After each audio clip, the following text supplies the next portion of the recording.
What is up, people? This is The Vinyl Casket, home to lamest taste. You can check me out on Twitch and YouTube at The Vinyl Casket, all one word. Or you can subscribe, like, and comment, the bell for much, much more. Remember, the homest taste. The home to the lamest taste is the lamest stuff. We got comic reviews, TV and movie reviews, and trailer reactions, as well as anime, manga, records, all sorts of stuff like that. We do a little bit of everything sprinkled around as soon as we can, as much as we can. Eventually, hopefully, I would love to get back into gameplay on Twitch. Used to do a lot of it, haven't recently. I thought Zelda would be my resurgence, but honestly, every time I touch the game, I end up laying in bed, just zoned into it. But with that being said, this is the weekly comic book review. You can check out the playlist on the channel. I have every comic book review I've done every single week. Haven't missed a week for the last 3 years. With that being said, if you're new to the channel, every Wednesday we get the books, we read the books, we bag and board the books, we put them in the light box, we take photos for the Instagram over at Vinyl Casket Comics, do little mini write-ups, then we sit down with you guys and we discuss them. We go Indies, Marvel, DC, we rate them 1 through 10, every single one. At the end, I give you my top 3 or 5, depending on how many I got that week. Okay, we're starting off with Indies. I think we have 3 indie companies this week, all 1 issue each. We're starting off with Boom Studios with issue 109, variant cover for Mighty Morphin Power Rangers. Boom. This is an awesome series that, if you've been watching the channel, I got into midway through they split the brand, right? There was a Mighty Morphin series and a Power Ranger series, and they were coexisting, co-happening series that depicted 2 different teams, the Omega Rangers and the regular Mighty Morphin Power Rangers, and their adventures that were happening at the same time, and then big events that brought it all back together, back into Mighty Morphin Power Rangers issue 100. That was an awesome experience. I had bought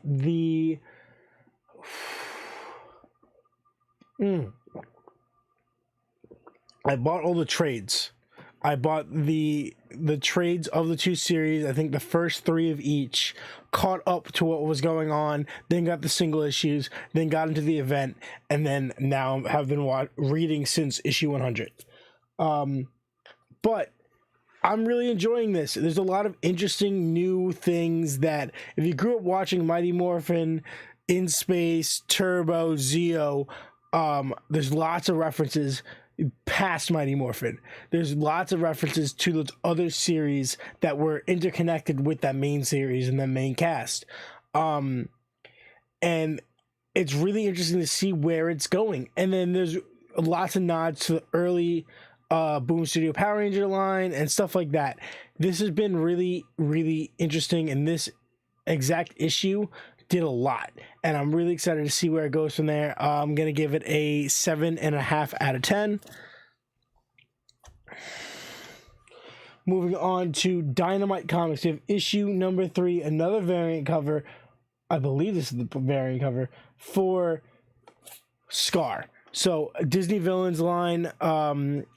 Dynamite has somehow acquired a Disney afternoon line and a Disney Villains line. They have Gargoyles and what's the other one they have? Gargoyles and Darkwing Duck, and then they have Scar and Maleficent. I think there's a Jafar series coming. But this is the only Villains line I'm picking up right now, and it's awesome. Artwork is beautiful, phenomenal, breathtaking, and this issue in particular was really cool. The last 2 issues have been interesting, but this really gave us some backstory, right? So we got to see how Scar got a hold of his cohorts in the hyenas, and we're getting to see the unraveling of these events that come to him gaining this power that he has in the movie.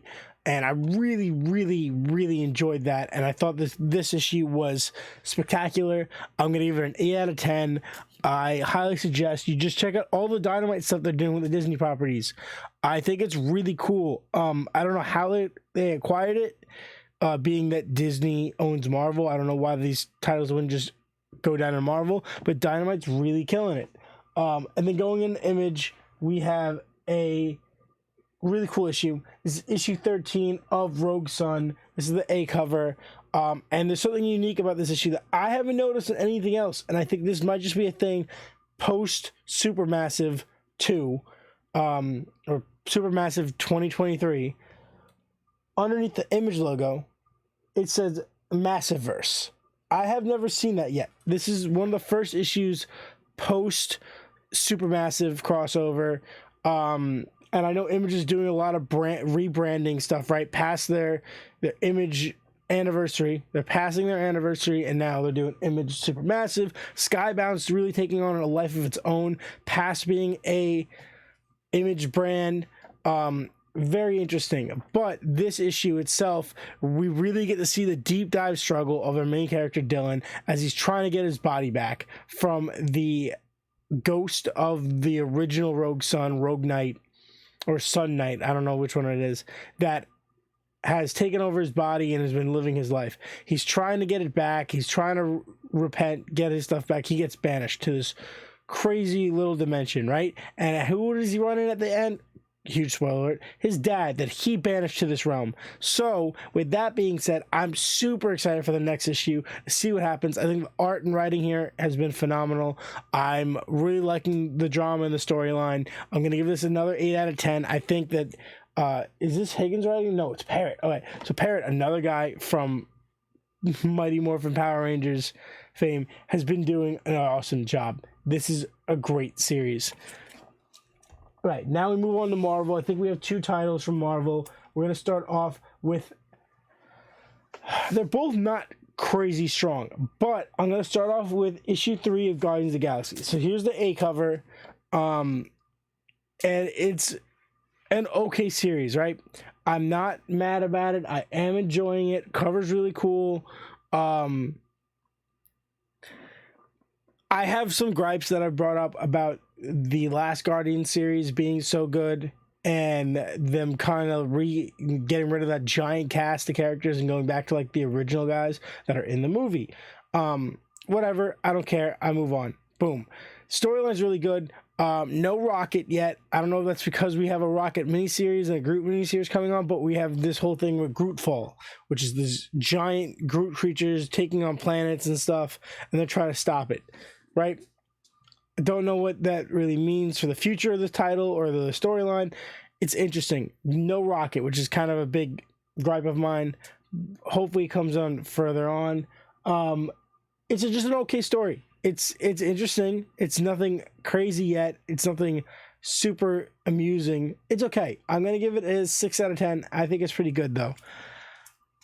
Then moving on to issue 7 of Miles Morales Spider-Man, A cover. This is part of the Carnage Reigns part 6 of 7. So the last issue is part like 2 or 3. I'm not reading Carnage Reigns. I was reading the main series Carnage. I dropped it.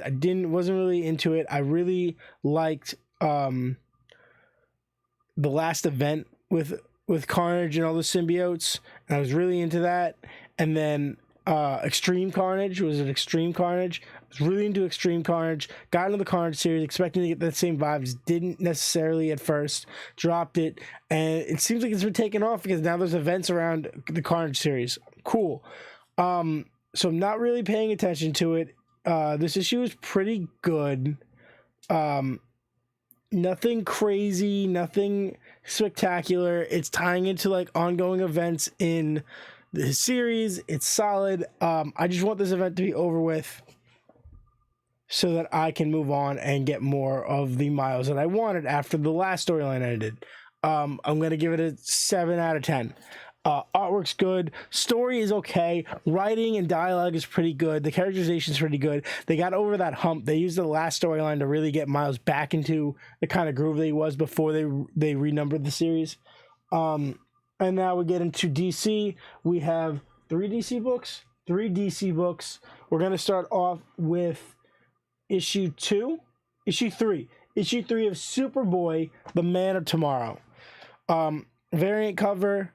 Love this cover.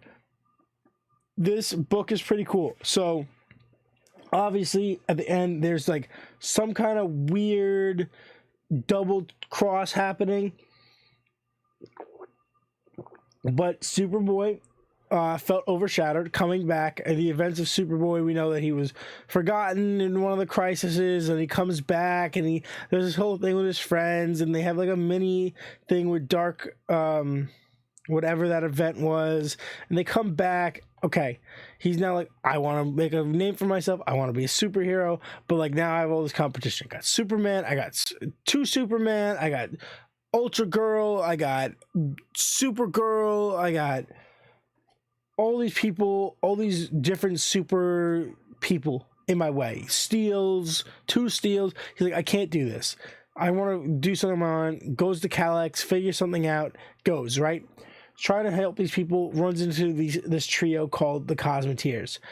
Ends up teaming up with them to take on the Dominator X, and they're doing all these things with clones and genetic weapons, which is really interesting and ties into his main storyline. And you think that he forms this friendship with the Cosmeteers, and obviously it's like a supercomputer, a speedster, and a girl that can grow who's like a tank, right? Obviously there's references to his friends at home. There's references, the Cosmeteers reference they're giving rings to the people they're saving, so that gives me like Legion of Superheroes vibe, Legionnaires. So the Cosmeteers, Legionnaires, I'm feeling it. Obviously that's a cool reference, that obviously Superman and Superman's son Connor has both done Legion of Superhero overlaps.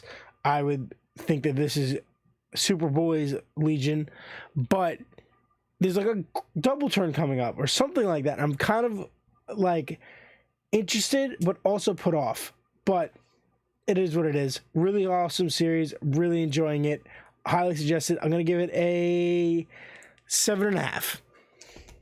Okay, then we move on to issue 2 of Titans. This is a variant cover. Into it. Like it. I'm enjoying it. I think the references to the original team, they showed Roy. They're showing what's going on with Brother Blood now, and who he is, and how he's somehow teamed up with Tempest. Really interesting series. Really love it. I don't want to spoil it. It's issue 2. Get into it. It's really good. Awesome Flash logic here, and I'm gonna say 8. I'm gonna say 8, and then I'm gonna go into the last book, which is boom, Nightwing. Awesome cover, awesome variant cover. This is issue 105, right? No, 106, 105 of Nightwing. Awesome cover, really enjoying it. Love this stuff. This series is great. This is the artwork is phenomenal. The story is phenomenal. The references are there. Bitewing, everybody is super involved. I don't want to talk about it too much because I really want everyone to read this. This is the best series that DC has right now. It's awesome. This and Batman Incorporated are top tier books. Highly suggest them. And Wildcats. Check it out. It is an easy 8.5. Yeah. With that being said, I'm going to quickly run through these boys. Obviously.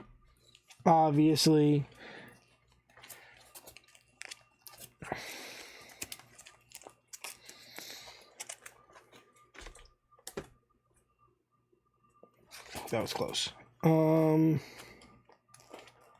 Yeah, so we'll do that. I think that makes sense. I'm gonna go Rogue Sun at 4, Superboy. Rogue Sun at 5, Superboy at 4. 3 will be Titans. 2 is Scar, and then 1 is Nightwing. And that is my top 5. Excited for next week. Big week, I'm pretty sure. Tune in then, guys. Check out the channel. Check out Vinyl Casket Comics on Instagram. Channel's been booming again. Thank you guys so much for tuning into those trailer reactions. I really appreciate it. Check out the reviews.